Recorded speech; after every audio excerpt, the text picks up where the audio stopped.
Bhagavat Gita as it is, अध्याय 1 श्लोक 32-35। हे गोविंद, हमें राज्य सुख अथवा इस जीवन से क्या लाभ, क्योंकि जिन सारे लोगों के लिए हम उन्हें चाहते हैं वे ही इस युद्ध भूमि में खड़े हैं। अध्याय 1 कुरुक्षेत्र के युद्ध स्थल में सैन्य निरीक्षण। श्लोक 1 32-35। किन नो राजेन गोविंद किन भोगैर जीवितेन वा ये समर्थे कारक्षित नो राज्यम भोगा सुखानी च 32। तैस युद्धे प्राणास्त्यक्त्वा धनानि च आचार्याः पितरः पुत्रास्तथैव च पितामहाः 33। मातुलाः श्वशुराः पौत्राः श्यालाः संबंधिनस्तथा अतान् हन्तुमिच्छामि एसपी मधुसूदन 34। अपि त्रैलोक्यराज्यस्य हेतोः किन्नु मही कृते निहत्या धार्तराष्ट्रान्न का प्रीति स्याज्जनार्दन 35।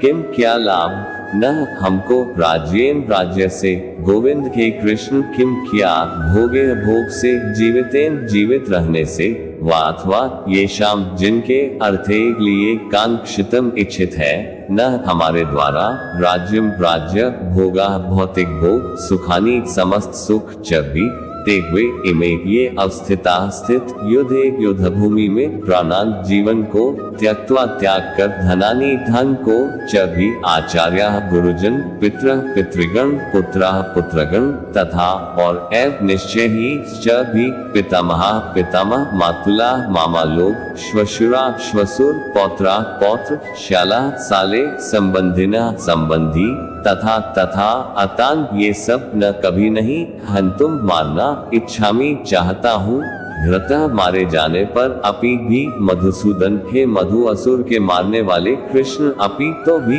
त्रैलोक्यस्य तीनों लोकों के राज्य के हेतु विनिमय में किम नु क्या कहा जाए महीकृते पृथ्वी के लिए निहत्या मारकर धार्तराष्ट्रान धृतराष्ट्र के पुत्रों को न हमारी का क्या प्रीति प्रसन्नता स्यात् होगी जनार्दन हे जीवों के पालक।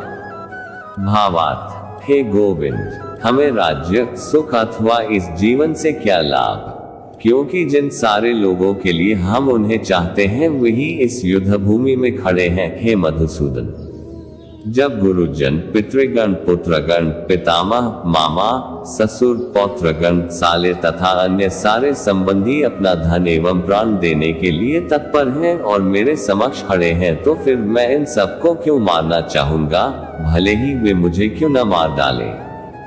हे जीवों के पालक, मैं इन सबों से लड़ने को तैयार नहीं, भले ही बदले में मुझे तीनों लोग क्यों ना मिलते हों। इस पृथ्वी की तो बात ही छोड़ दे, भला धृतराष्ट्र के पुत्रों को मारकर हमें कौन सी प्रसन्नता मिलेगी।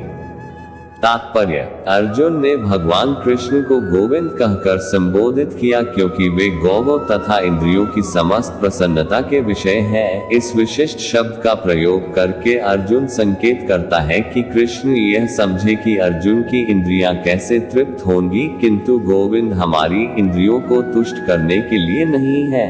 हाँ, यदि हम गोविंद की इंद्रियों को तुष्ट करने का प्रयास करते हैं तो हमारी इंद्रियां स्वतः तुष्ट होती हैं। भौतिक दृष्टि से प्रत्येक व्यक्ति अपनी इंद्रियों को तुष्ट करना चाहता है और चाहता है कि ईश्वर उसके आज्ञापालक की तरह काम करे, किंतु ईश्वर उनकी तृप्ति वही तक करते हैं जितनी के वे पात्र होते हैं, उस हद तक नहीं जितना वे चाहते हैं। किंतु जब कोई इसके विपरीत मार्ग ग्रहण करता है, अर्थात जब वह अपनी इंद्रियों की तृप्ति की चिंता न करके गोविंद की इंद्रियों की तुष्टि करने का प्रयास करता है, तो गोविंद की कृपा से जीव की सारी इच्छाएं पूर्ण हो जाती हैं। यहाँ पर जाति तथा कुटुंबियों के प्रति अर्जुन का प्रगाढ़ स्नेह आंशिक रूप से इन सब के प्रति उसकी स्वाभाविक करुणा के कारण है, अतः वह युद्ध करने के लिए तैयार नहीं है। हर व्यक्ति अपने वैभव का प्रदर्शन अपने मित्रों तथा परिजनों के समक्ष करना चाहता है, किंतु अर्जुन को भय है कि उसके सारे मित्र तथा परिजन युद्ध भूमि में मारे जाएंगे और वह विजय के पश्चात उनके साथ अपने वैभव का उपयोग नहीं कर सकेगा। भौतिक जीवन का ये सामान्य लेखा जोखा है। किंतु आध्यात्मिक जीवन इससे सर्वथा भिन्न होता है। चूंकि भक्त भगवान की इच्छाओं की पूर्ति करना चाहता है, अतः भगवत इच्छा होने पर वह भगवान की सेवा के लिए सारे ऐश्वर्य स्वीकार कर सकता है, किंतु यदि भगवत इच्छा न हो तो वह एक पैसा भी ग्रहण नहीं करता। अर्जुन अपने संबंधियों को मारना नहीं चाह रहा था, और यदि उनको मारने की आवश्यकता हो तो अर्जुन की इच्छा थी कि कृष्ण स्वयं उनका वध करे। इस समय उसे पता नहीं है कि कृष्ण उन सबों को युद्ध भूमि में आने के पूर्व ही मार चुके हैं और अब उसे निमित्त मात्र बनना है। इसका उद्घाटन अगले अध्यायों में होगा। भगवान का असली भक्त होने के कारण अर्जुन अपने अत्याचारी बंधु बांधवों से प्रतिशोध नहीं लेना चाहता था, किंतु ये तो भगवान की योजना थी कि सबका वध हो। भगवत भक्त दुष्टों से प्रतिशोध नहीं लेना चाहते, किंतु भगवान दुष्टों द्वारा भक्त के उत्पीड़न को सहन नहीं कर पाते। भगवान किसी व्यक्ति को अपनी इच्छा से क्षमा कर सकते हैं, किंतु यदि कोई उनके भक्तों को हानि पहुंचाता है तो वे क्षमा नहीं करते।